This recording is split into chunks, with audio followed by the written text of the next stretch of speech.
siyang maabot natin lahat na hindi dumadaan sa taas. Yan po mga kaibigan na sa akin ang awiting yan na Rosebud si Paredes kapag nagkakaisa sa pera. Mga kaibigan, ito po ating continuing coverage. Salamat, President Cory Picostero.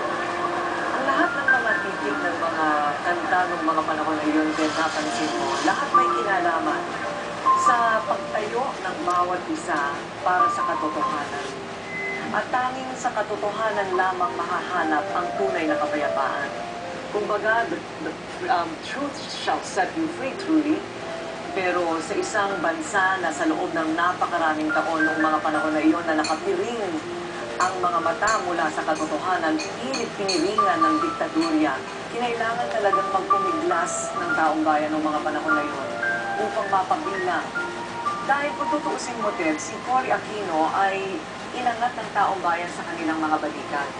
Kumbaga'y tao pa rin ang nagwagi noong mga panahon na iyon noong 1986. Kinailangan natin ng isang simbolo, at yun si Cory Aquino.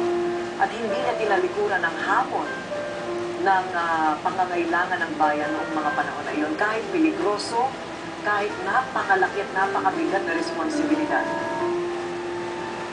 At ito nga po nangyayari ngayon na mga kaibigan, uri na mga kapamilya, ay ang magbibigay po ng respeto, pagkilala sa binabanggit mong uri.